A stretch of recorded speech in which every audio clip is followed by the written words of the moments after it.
너희의 구속자요 이스라엘의 거룩하니 여호와가 말하노라. 너희를 위하여 내가 바벨론에 사람을 보내어 모든 갈대아 사람에게 자기들이 연락하던 배를 타고 도망하여 내려가게 하리라. 나는 여호와 너희의 거룩하니요 이스라엘의 창조자요 너희의 왕이니라. 나 여호와가 이같이 말하노라. 바다 가운데의 길을 큰 물 가운데 지름길을 내고 병거와 말과 군대의 용사를 이끌어내어 그들이 일시에 엎드러져 일어나지 못하고 소멸하기를 꺼져가는 등불 같게 하였느니라. 너희는 이전 일을 기억하지 말며 옛날 일을 생각하지 말라. 보라, 내가 새 일을 행하리니 이제 나타낼 것이라. 너희가 그것을 알지 못하겠느냐? 반드시 내가 광야의 길을 사막에 강을 내리니 장차 들짐승 곧 승냥이와 타조도 나를 존경할 것은 내가 광야의 물을 사막의 강들을 내어 내 백성 내가 택한 자에게 마시게 할 것임이라. 이 백성은 내가 나를 위하여 지었나니 나를 찬송하게 하려 함이니라. 그러나 야곱아, 너는 나를 부르지 아니하였고 이스라엘아, 너는 나를 괴롭게 여겼으며 내 번제의 양을 내게로 가져오지 아니하였고 내 제물로 나를 공경하지 아니하였느니라. 나는 제물로 말미암아 너를 수고롭게 하지 아니하였고 유향으로 말미암아 너를 괴롭게 하지 아니하였거늘 너는 나를 위하여 돈으로 향품을 사지 아니하며 희생의 기름으로 나를 흡족하게 하지 아니하고 내 죄짐으로 나를 수고롭게 하며 내 죄악으로 나를 괴롭게 하였느니라. 나 곧 나는 나를 위하여 내 허물을 도말하는 자니 내 죄를 기억하지 아니하리라. 너는 나에게 기억이 나게 하리라. 우리가 함께 변론하자. 너는 말하여 내가 의로움을 나타내라. 내 시조가 범죄하였고 너의 교사들이 나를 배반하였나니 같이 읽습니다. 그러므로 내가 성소의 어른들을 욕되게 하며 야곱이 진멸을 당하도록 내어주며 이스라엘이 비방거리가 되게 하리라. 아멘. 하나님께서는 이스라엘의 택한 자들을 모델로 삼아서 하나님이 온 열방과 이 세상 가운데 하나님의 구원을 어떻게 나타내실 것을 예시해 주셨습니다. 그 하나님의 구원은 완전하고 또 온전한 것이지만 관계적인 것입니다. 관계적인 것. 그래서 우리가 믿음 생활에서 종종 실족한다는 것은 사실은 어불성설입니다. 하나님이 우리에게 100%의 은혜를, 시혜를 주셨는데 실족한다. 그건 말이 안 되는 거죠. 그 얘기는 뭐냐면 우리가 뭔가 만족하지 못하는 속성을 가지고 있다는 것을 말합니다. 그리고 그걸 100% 받아들이지 않았다는 이야기도 됩니다. 뭔가 여지를 주지 않는 거죠. 전적인 헌신을 하는 거죠. 제가 아틀란타에 썰티를 따라가서 우리 대원들, 학생들에게 선생님들도 아직도 이제 부를 때는 애들이라고 부르는데 번역하면 boys, girls 그런 얘기겠죠. 이제 그걸 우리가 조금씩 바꿨으면 좋겠어요. 교회학교 선생님들, 또 청소년 아카데미 교사, 청소년 아카데미 그룹 리더들 한번 손 들어 보실래요? 네. 중요한 일을 앞두고 있는데 이렇게 새벽에는 잘 안 보이시네요. 반의 학생들에게 애들아라고 부르죠? 그렇게 안 불렀어요? 안 부릅니까? 네? 답이 없어요. 대안이 없다는 이야기죠. 그러니까 우리가 그리스도인으로 살면서는 저는 생각을 많이 해야 된다는 게 아니라 방향과 입장을 잘 정해야 돼요. 그래서 저희가 제가 생각하는 저는 이제 다음 세대에 이제 꽂혀 있잖아요. 다음 세대. 굉장히 중요한 것은 다음 세대에 대해서 우리가 정말 좋은 방향을 가져야 된다는 거예요. 다음 세대는 우상이 아닙니다. 여러분의 자녀는 신주단지가 아니에요. 모순되죠. 왜냐하면 그 자녀를 위해서라면 모든 것을 희생할 수 있다. 근데 그 말이 곧 자녀가 신주단지가 되면 안 되는 거예요. 그 하나님 앞에서 살아가는 삶의 자세나 아니면 그 등줄기가 굽어지고 방향이 틀려도 진주단지는 어떻게 하지를 못해요. 진주단지가 뭔지 알아요? 네. 그러죠? 우상처럼 여기는 거. 그렇게 되면은 안 되는 거죠. 소중하기 때문에 가지를 치고 그리고 바르게 해야 하는 거죠.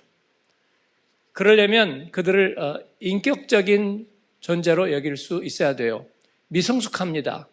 그런데 우리가 어차피 하나님 앞에 미성숙하잖아요. 그걸 두고 하나님을 원망하지 않아요.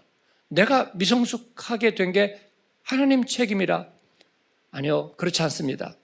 시편과 그리고 이사야의 말씀은 무엇입니까? 언제나 하나님은 온전하시고 위대하시고 하나님은 놀라우신 분이에요. 이 말을 너무나 상식적이어서 진부하게 들릴 수도 있지만 그 말은 하나님은 원망받으실 분이 아니라는 거예요. 예? 나의 생각과 하나님의 생각이 다르고 나는 비록 약하나 주의 수는 강하고 그러니까 나는 비록 약하나 주의 수는 강하다. 그 말이 굉장히 멋진 컨트라스트로 들리지만 사실은 원망처럼 들릴 수도 있는 거예요. 그죠? 예, 저는 약해요 라는 말은 원망의 빛깔로 들립니다. 제가 뭐 그렇지요. 이건 겸손한 얘기가 아니라 원망처럼 들려요. 그래서 누군가가 그렇게 말하면 사람들이 약간 섬찟하고 조심하기 시작합니다. 그 원망의 화살이 나에게도 돌아올 수 있겠구나. 예. 당신이 그렇게 말하기 때문에 내가 지금 왜소해지는 거려 라고 얘기하면 벌써 원망의 화살이 돌아가는 거예요. 그러나 하나님은 우리에게 그렇게 하지 않으셨어요. 그래서 선지자들은, 시편의 사람들은, 하나님의 은혜를 입은 사람들은 진토에서도 거름더미에서도 하나님의 영광을 찬양하고 바라보는 거예요. 그러한 저와 여러분 되기를 축원합니다. 그렇지 않으면 나그네는 정처 없잖아요. 그러니까 행복할 일이 하나도 없어요. 그 얘기는 뭐냐면 늘 원망을 안고 품고 산다는 거예요.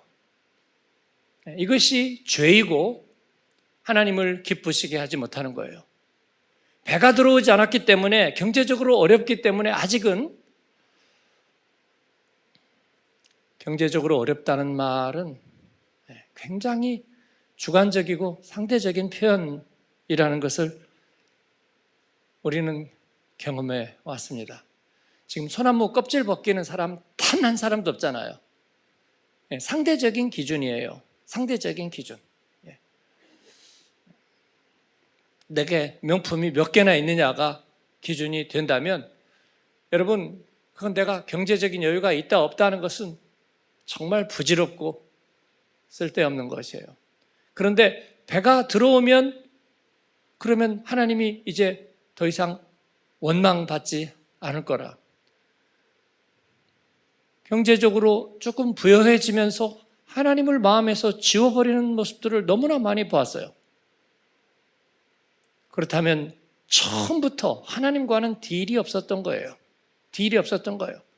우리의 생활의 절반은 경제활동입니다.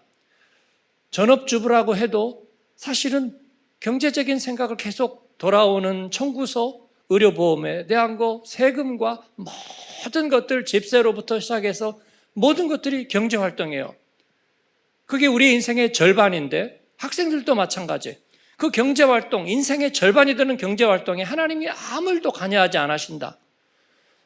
저는 그 진정성을 믿을 수가 없어요. 그렇죠? 예. 거기에 하나님이 전혀 관여를 안 하신다. 그래서 하나님은 우리에게 담보를 잡아두시는 거예요. 하나님의 주권에 대해서. 이게 되지 않는다면 하나님께 계속해서 원망을 드리는 거예요. 은혜를 받고 나면 과부가 엽전 2푼을 하나님 앞에 드리는 거예요. 자기의 가진 모든 것. 하나님 앞에 내어놓고 하나님께서 쓰실 일을 기도하고 바랍니다. 하나님의 백성은 그와 같이 사는 줄로 믿습니다. 하나님은 원망받지 않으십니다. 하나님은 우리들의 삶 가운데 완전한 주권자이십니다. 그래서 우리의 다음 세대, 그들을 미숙한 이로 부르지 않고. 그래서 제가 애들이라고 부르지 말자 그런 거예요. 이름을 부르세요, 여러분. 이름을 부르세요. 그룹에 대해서 다수를 가지고 얘기할 때도 애들아 이리 와. 그 얘기는 마치 쓸모없는 것들아 다 이리 모여, 이런 표현처럼 들리기도 하고.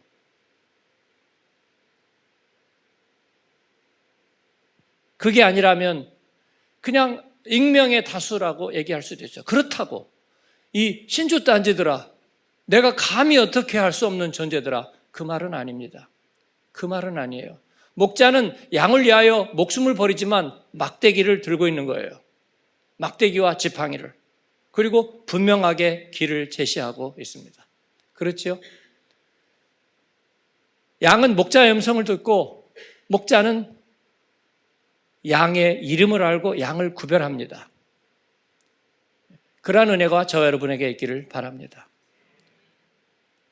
제가 우리 목사님들에게도 종종 사람 일을 물어보는데 그때마다 한 번도 모르는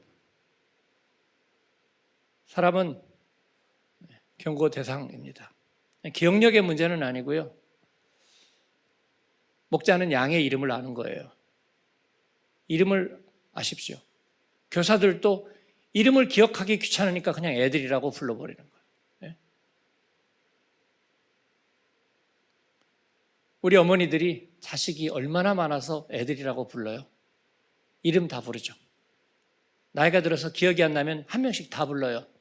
예? 쇠똥아, 말똥아, 길똥아, 그러면 저 말입니까? 그러면 아니 너 말고 오동이 라고 얘기하는 거죠. 이름을 부르죠. 기억력이 나빠져도 생년월일 다 기억하고 음력, 양력 다 기억하고 그리고 마음속에 새겨놓죠. 그렇지 않았습니까, 여러분? 여러분의 부모가 그러지 않았습니까? 그러죠. 하나님은 우리를 그렇게 대우하신다. 아멘. 우리의 자녀와 다음 세대에 대해서 그렇게 할 수 있기를 바랍니다. 그리고 그 아이들이 신주단지는 아니라는 거 잊지 마세요. 두려워하고 의자에다 흙 묻히고 신발 올려도 뭐라고 하지 못하고. 왜냐하면 신주단지니까. 아니요, 신주단지 아닙니다.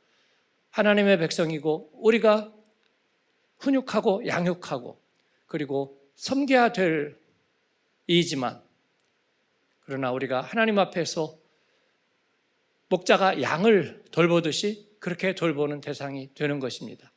가정에서도 그렇습니다. 해야 할 일을 마땅히 가르치되 전쟁할 수는 없어요. 말을 100% 듣나요, 어디? 듣지 않지만, 그래서 포기하고 짜증내고 화를 내버리고 그렇게 대우해버려요. 그건 옳지 않습니다. 하나님은 우리를 그렇게 대우하지 않습니다. 오늘 말씀에도 두 가지의 컨트라스트가 나타나죠. 22절 이하에 보면 하나님의 무서운 이야기가 또 나옵니다. 자, 자지 말고 여기 보세요. 새벽이지만 자려고 나오지 않았잖아요. 보세요.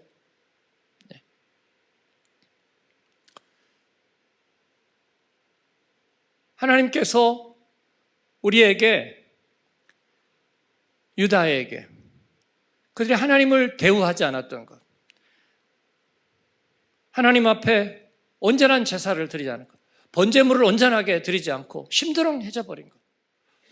어떤 이는 그것을 형식으로 드리니까 형식으로 드리느니 나는 안 하겠어. 하나님은 그 심리를 알고 계세요. 너희가 그렇게 하지 않았다. 그런데 하나님은 그 같은 입술로 뭐라고 했냐면, 너희에게 나에게 가져오는 번제물과 그 향과 그 기름에 내가 역겨워한다. 그걸 나에게 가져오지 말라고 얘기해요. 그럼 어떤 장단에 춤을 추란 말이에요. 그러니까 두 가지 태도가 있다는 거예요. 어떤 이는 교만한 척하고 어떤 이는 겸손한 척해요. 근데 이거 그 교만한 척도 겸손한 척도 하나님을 기쁘시게 하지 못해요. 기쁘시게 하지 못해요. 재물을 가지고 하나님과 잘못된 태도를 취하는 거예요. 어떤 이는 나는 형식으로 하느니 안 하겠어 그러면서 아예 안 하는 거예요. 하나님은 이를 기뻐하잖아요. 어떤 이는 꼬박꼬박 하는데 그걸로 자기의 의를 삼아요. 하나님이 이를 기뻐하시지 않는 거예요. 그럼 어떻게 해야 됩니까? 참되게 바로 하면 되는 거예요, 여러분. 그렇지 않습니까? 예. 예배의 자리에 와서 심통내고 심드렁하게 자세하고 앉아 있어요. 은혜 받지 못하서라고 그래요. 그러면 은혜를 받으면 될 거 아니에요, 여러분. 그렇죠? 그렇습니다. 내가 온전한 예배자가 되어서 그 향기와 영향력을 발휘하면 될 거 아니에요. 하나님 우리에게 그렇게 하셨어요. 그런데 나 삐졌어. 나 은혜 못 받아. 그리고 자세하고 있으면 옹이가 되는 거예요, 옹이가. 물론 옹이도 잘 깎으면 좋은 무늬가 되기는 합니다만, 그러나 방해가 되는 옹이가 되는 거예요. 그래서 예배 공동체가 상하고 식어지는 것이에요.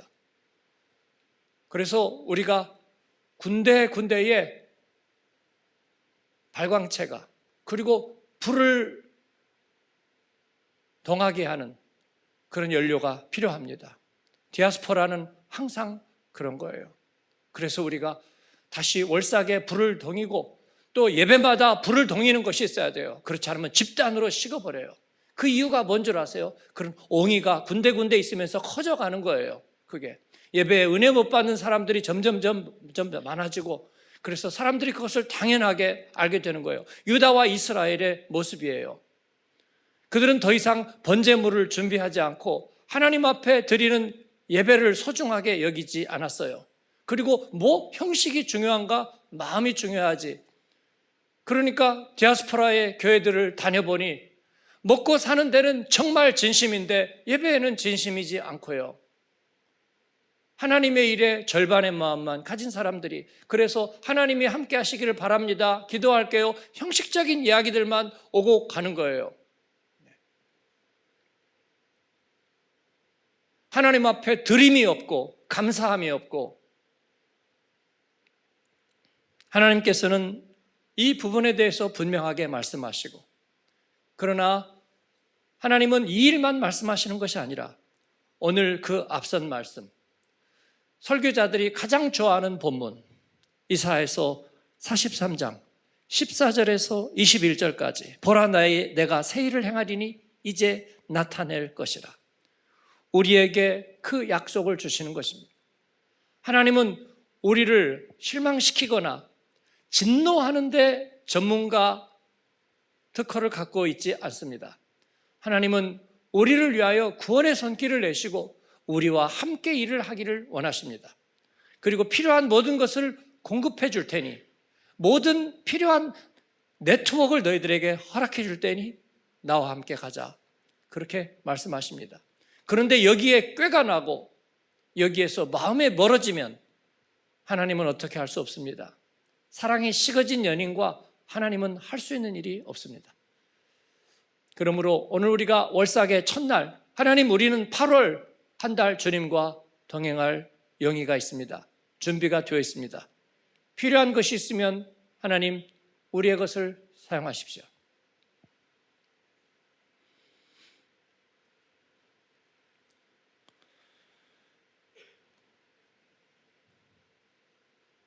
전에 어떤 성도가 필요한 거 있으면 언제나 얘기하세요.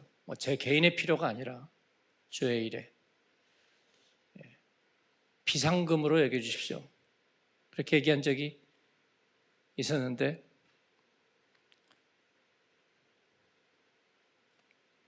제가 얘기하지는 않았어요. 좋은 약속이긴 한데 하나님 앞에 자원함으로 그렇게 해야 될 거예요.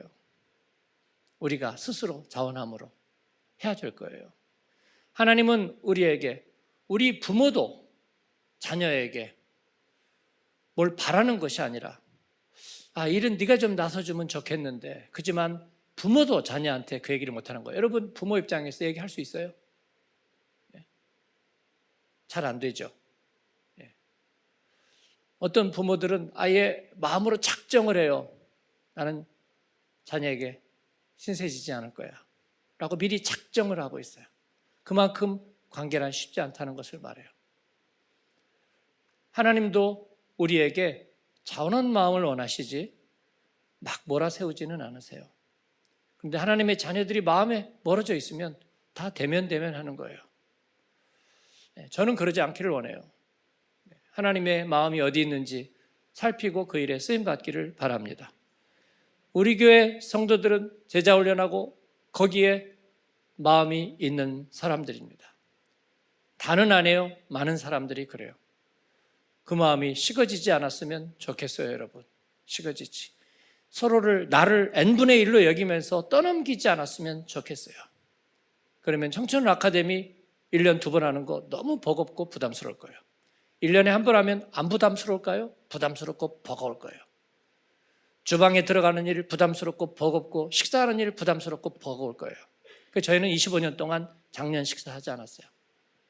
디아스포라의 금기, 디아스포라 성도는 밥 먹어야 된다. 25년 동안 하지 않았어요. 그리고 요즘 이제 청년들만 식사로 섬기는 거예요. 우리가 그럴 만하기 때문에 하나님의 일 섬기면서 우리가 지치거나 물릴 일이 하나도 없어요. 왜냐하면 하나님이 그보다는 최소한 4배로 우리 가운데 하시기 때문이에요. 아니면 아니라 그러세요. 아니면 아니라 그러세요. 하나님께서 우리에게는 그렇게 하시는 줄을 믿습니다. 그러니까 하나님 앞에 우리는 그렇게 올려드립시다. 하나님, 우리 시간 더 내면 돼요. 조금 더 열심히 일하면 돼요. 다른데 안 쓰면 돼요. 조금 덜 자면 돼요. 라고 말하십시오. 그렇게 말하는 여러분 되기를 축원합니다. 하나님이 얼마나 기뻐하시겠어요? 얼마나 동역자로 여기시겠어요? 그렇습니다. 그 하나님은 우리에게 출애굽의 기억을 초월해서 내가 너에게 새 일을 행하리라. 그렇습니다. 바다 가운데 길을, 큰 물 가운데 지름길을 내겠다. 여러분, 항해자의 로망입니다. 큰 물 가운데 지름길을 내는 것. 삼각 파도와 태풍을 피하고, 그리고 해적들을 피하고 암초들을 피하고 큰 물 가운데 지름길을 내서 만선에 돛을 올리고, 그리고 항구에 입항해서 그 무역선을 기다리는 모든 사람들을 만족해 하는 것. 이게 선원들의 로망이죠. 하나님은 바로 그 일을 행하시겠다고 하는 것입니다. 배가 들어올 것이다 라고 얘기하는 거예요. 내가 너희 가운데 큰 일을 행할 것이다. 이를 아멘으로 받으시기를 바랍니다. 지난주일에 아멘 때문에 좀 스트레스를 받으셨는데, 그러나 하나님 앞에서 우리의 마음이 아멘이 됩니다. 하나님은 자신을 누구라고 얘기하냐면, 내가 너희에게 말한다. 나는 누구냐? 너희의 꼬엘이다. 꼬엘은 뭐냐면 구속자입니다. 예. 룻을 책임졌던 보아스. 예. 그건, 아니, 저 과수댁을, 오도갈 돈 사람을 내가 친족 중에 대를 이을 사람이라고 내가 저 멍에를 떠나야 돼? 멍에로 여기지 않고 하나님이 주시는 복으로 여겼습니다. 그래서 그 룻은 다윗의 증조모가 됩니다. 하나님은 우리에게 구원자이시며 책임을 지시는 이입니다. 너의 대를 책임을 지고 너의 경제권을 책임을 지는, 나는 너의 구속자, 너의 거룩한 자, 너의 꼬엘이다. 그렇게 말씀하고 계시는 거예요. 그리고 너희에게 출애굽은 그 하나님의 구원의 놀라운 기억이었습니다. 그런데 하나님은 그 기억 지워라.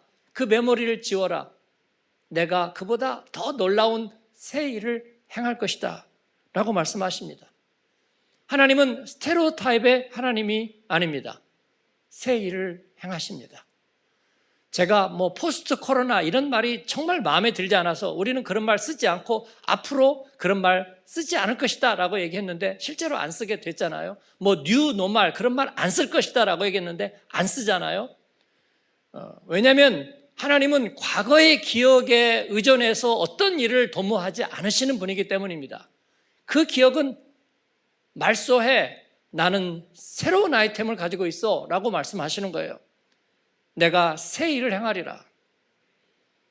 디아스포라의 성도들이 이것도 팔아보고 저것도 팔아보고 이 가게도 열고 저 가게도 열었는데 그 다음에는 뭐를 할까요? 사람들이 걱정하지 마, 내가 너에게 새로운 트렌드, 새로운 일을 행할 것이야 라고 말씀하시는 거예요. 예, 우리의 예배 공동체가 하나님 앞에 사람들이 다 미국으로 갈까 한국으로 갈까 다른 나라로 갈까 뭐를 할까 그런 거에만 망설이고 있어요. 그렇습니다. 나그네의 플랫폼이라는 게 그런 거죠. 다 떠날 사람만 있는 거죠. 산의 중간에 산장이 있습니다. 다 떠날 사람이죠. 아침이 되면 다 부산해요. 이리 떠날까 저리 떠날까. 플랫폼은 어차피 들어왔다 가지고 가고 들어왔다 떠나는 거예요. 정류장은. 그러나 가만 보니까 플랫폼이 중심이에요. 공항에는 프랑크푸르트 공항에는 8천만 명이 왔다 가요. 거기는 중심이에요, 여러분. 왔다 떠나는 사람이지만 이스탄불 공항은 1억 명이 넘는데요. 미국에 가니까 애틀랜타 공항이 제일 많이 움직인대요. 중간에 있는 거점이어서 그래요. 그래서 거기는 을씨년스럽고 오고 가는 정없는 사람들이 늘 망설이는 곳이 아니라 거기는 중심이 되는 거예요. 플랫폼이에요. 거기를 중심으로 모든 것이 이루어지는 거예요. 여러분은 그 중심임을 잊지 않으시면 좋겠어요. 하나님은 저와 여러분을 통해서 더 놀라운 일, 새 일을 행하실 거라. 그리고 이제 나타낼 것이라고 말씀합니다. 그 하나님의 목적은 우리를 예배자 삼으시는 거래요. 그렇습니다. 이제 선교도 사라질 거예요. 다른 것도 다 사라질 거예요. 요한계시록에 보면 마지막에 하나님 예배가 남을 거예요. 그래서 예배는 우리가 소원을 이루기 위해서 하나님께 복채드리고 그리고 내 소원을 아뢰는 시간이 아니라 그 거룩하신 하나님을 바라보고 그 하나님께 눈을 맞추고 그 하나님이 길을 만드시는 것들을 하나님께 찬양하고 감사하고 올려드리는 거예요. 그 하나님을 예배함이 우리들에게 인생의 목적이 되는 줄을 믿습니다. 그래서 우리가 예배에 목숨을 걸어야 되는 이유가 거기에 있어요. 자녀들이 하나님을 온전하게 예배하기 시작하면 그 믿음의 인생은 잘못되지 않는다는 거예요, 여러분. 그래서 예배와 바쁘다는 말은 아주 어울리지 않는 말이에요. 바빠서 예배를 못 드렸어요. 그건 마음이 멀어졌다는 이야기밖에 안 돼요. 구원에서 멀어졌구나. 제가 아틀랜타 연합장로교회 가서 수요일날 설교를 했거든요. 김인수 장로님이 SK 회사 다닐 때 자기 선배였던 분이 그 교회에 있는데 장로님인 것 같다고 그래서 연락을 했는데 우리 목사님 가면 대접 좀 잘 해주이소 그랬다고. 그래서 제가 대접을 받으려는 게 아니고 우리 장로님이 거기에 장로님이 있으니까 그래서 내가 예배 때 여기 김일경 장로님 있어요? 우리 장로님이 안부 전하고 꼭 그러라고 했는데 저는 있는 줄 알았어요. 그랬더니 없으시더라고. 그래서 안 오셨나 보네. 저도 좀 무안해하긴 했는데 뭐 어떡하겠어요. 수요일 저녁인데 직장 다니고 사업하고 뭐 이런 분들은 수요일 날은 그냥 안 오는 거를 당연하게 여기기도 하잖아요. 그러다 보니까 시간이 있어도 안 와. 왜냐면 계속 안 갔는데 갑자기 가면 또 이상하고. 그래서 또 안 오기도 하고요. 그건 장로님이라도 마찬가지라는 거죠. 수요일은 나는 시간 안 되는 날이야. 될 수도 있잖아요. 저는 그러냐고 그랬어요. 그랬더니 그날 저녁에 메시지가 왔어요.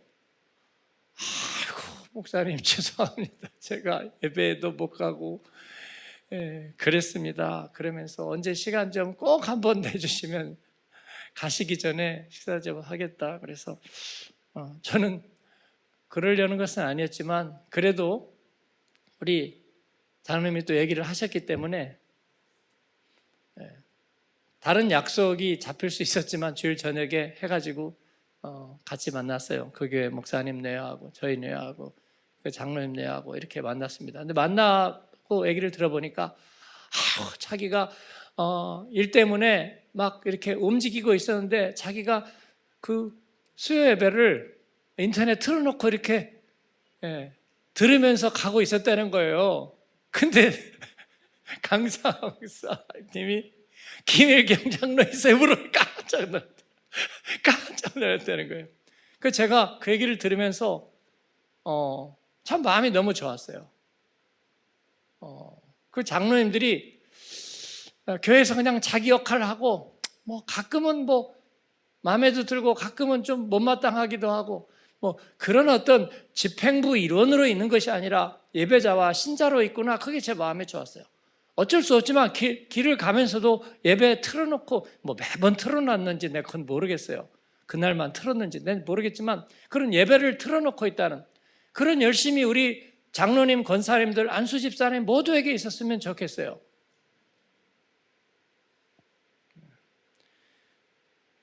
정말 이런 건 아멘을 해야 되지만 지난주 기억이 있어서 지금 넘어가겠습니다. 넘어가겠고요. 여러분 그런 여러분들 되시기를 바랍니다. 그렇지 않으면 사실은 상관이 없는 거예요. 상관이 없는 거예요. 어쩌라고? 주의 교회의 일꾼이잖아요. 주의 교회의 일꾼이잖아요. 의자 다리 하나 어떻게 된 것도 마음속에 박혀 있어야 되는. 저는 그게 하나님 예배자라고 저는 생각해요. 저희가 어릴 때 초중고 때 교회에서 토요일 날 항상 청소를 했습니다. 그 톱밥으로 청소하는 거 아시는지 모르겠어요. 톱밥으로. 먼지가 이렇게 나니까 바닥에 시멘트 바닥이 많았거든요.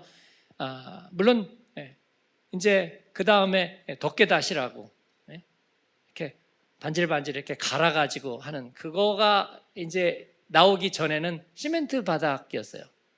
이제 본당에는 물론 뭘 깔기도 했지만 시멘트 바닥인 경우가 옛날에는 많았거든요. 시멘트 바닥은 청소하기가 정말 힘들고 먼지가 쌓이면요 이렇게 쓸면은 먼지가 푹하게 일어나요. 그래서 이제 물을 뿌리고 하는 방법도 있는데 그래도 푹하고 일어나요. 그래서 먼지가 안 나게 하려면 톱밥, 나무 썰은 거, 나무 가루, 그 톱밥을 갖다가 쫙 뿌리면요. 그리고 그 위에다 물을 살살살살 뿌리고 그 다음에 쭉 쓸이면 먼지가 하나도 안 나고 쫙 쓰러집니다. 그래서 토요일 날 가면은 항상 저희가 청소를 했습니다. 중학교 때, 고등학교 때, 초등학교 때는 별로 안 했지만 그래도 어른들이 하면 가서 하고 선생님이 오늘 토요일 날은 예배 준비하고 청소하자. 그리고 헌금, 연보 준비하고 그래서 준비해놓고 하나님 앞에 예배하는 그때는 재밌는 게 없고 좋은 게 없고 우리가 순진하고 뭘 몰라서 예배하는 삶을 살았다. 그렇게 얘기하면 할 말은 없어요. 그러나 오늘도 다름이 없고 1000년이 지나도 다를 것은 없어요. 우리는 하나님을 예배하기 위해서 하나님께서 부르셨어요. 할렐루야. 그렇습니다. 우리가 예배하는 일에 선교지에 가서도 마찬가지예요.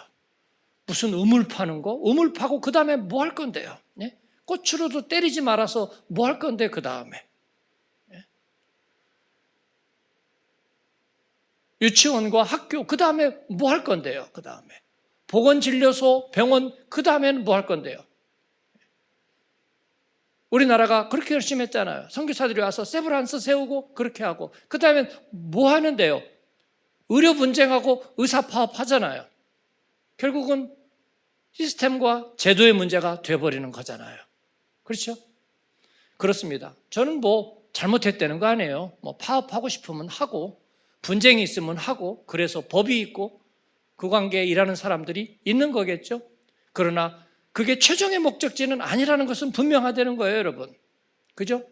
배 들어오기 위해서 기도했는데 배가 들어왔어요. 그랬더니 떠나버렸어요. 그게 자본주의잖아요. 이신칭의의 복음이 들어오고 그리고 자본주의가 발생했어요. 근데 자본주의가 발생하니까 복음 버렸어요. 이제 됐는데 복음이 뭐가 필요가 있어. 그런 거잖아요. 배 들어오고 나니까 하나님을 버려요. 그러니까 제가 배가 들어오지 말라는 얘기는 안 해요. 일이 잘 되지 말라는 얘기는 아니에요. 그러나 생명은 예배다. 할렐루야. 결혼하기 전에는 열심히 예배 나오고 썸 타고 그러더니 결혼하고 시들시들 하더니 CD 하더니 예배에서 떠나버렸어요. 남편은 아내 핑계대고 아내는 남편 핑계대더니 떠나버렸어요. 아내는 남편 보고 아직도 누가 오빠라고 하는 게 마음에 안 든대. 형제도 아닌데 뭐가 오빠냐. 그러니까 그 아내 눈치 보면서 남편은 또 슬그머니 멀어져 버려요. 그리고 30대를 믿음 없이 살아요. 그러면 세상에서도 못 사는 줄 알았더니 세상에서는 잘 살아요. 여행도 가고 운동도 하고 쇼핑도 하고 명품도 사면서 재밌게 잘 살아요. 거기에서는 뭐라고 서로 안 하는 모양이에요. 믿음에서만 뭐라고 하면서 서로 멀어져요. 서로 그래주기를 기다렸던 것은 아닐까요? 사랑하는 여러분, 예배에서 멀어지지 않는 여러분 되기를 축원합니다. 순장 사역의 핵심은 순예배가 아니라 순모임이 아니라 예배자가 되는 거예요. 예배자를 세우는 거예요. 그러기 위해서 격려하고 세우는 우리 교회가 되기를 바랍니다. 하나님께서는 오늘 우리에게 그와 같은 일을 약속하시면서 하나님은 리셋을 약속하셨습니다. 리셋. 이건 뭐냐면 과거의 상처와 실패와 성공에 머물지 않는 거예요. 하나님은 우리가 보이지 않는 곳에서 새 일을 준비하고 계세요. 그래서 우리는 그리스도 안에서 늘 새롭게 리셋되는 존재인 줄로 믿습니다. 하나님의 기뻐하시는 일을 위하여 리셋되고 하나님의 비전에 대하여 새롭게 눈을 뜨는 저와 여러분, 우리의 주의 교회가 되기를 바랍니다. 그러한 새로운 일을 꿈꿉니다. 하나님이 이번 가을에는 제가 보니까 2025년 가을은 물론 뭐 세상과 경제적인 일에는 뭐 관세 논쟁도 있고 뭐 이런저런 것도 있어요. 뭐 여전히 후티 반군도 있고 러시아 우크라이나 이야기 이슈도 있고 뭐 이스라엘 중동 이슈도 있고 그런 거 없었던 적이 한 번도 없잖아요. 지진과 또 무슨 화산 폭발과 그리고 핵의 문제와 뭐 여러 가지 세상의 일들은 다 있어요. 그러나 제가 보니까 팬데믹 때도 그랬고 뭐 이런저런 뭐 질병이나 여러 가지나 기후나 이번 여름을 지나면서 가을을 맞이하는데 큰 우리들의 삶에 정말 어떤 큰 이슈가 없이 맞이하는 가을이지 않나 그런 생각이 들어요. 제 생각에. 하나님 앞에 그래서 이 가을을 잘 올려드려야 되겠다 생각합니다. 여러분의 인생에 아직도 한 50년, 40년 산다 생각하는 사람은 아무 생각이 없을지 모르지만 그러나 사실은 40을 세보세요. 금방 셉니다. 30을 세보세요. 금방 셉니다. 인생이 그렇습니다. 건강하지만 그러나 한계치가 있잖아요. 그 한계치까지 사실은 얼마 남지 않았어요. 다만 지금 건강할 뿐이에요. 그래서 내일에 대한 생각이 별로 없지만 한계치는 다가오고 있다는 거예요. 그래서 제가 은혜 받을 때면 내가 정말로 은혜 받은 예배 이게 몇 번째 중에 한 번일까 생각해요. 제가 우울하게 생각하는 건 아니고요. 정말 그렇게 생각하는 거예요. 나에게 다시 한 번의 정상체험, 다시 한 번 주님의 은혜와 그 영광의 마운틴탑에 서는 것. 이번 가을 그렇게 드리자 저는 하나님 앞에 그렇게 말씀드리고 싶습니다.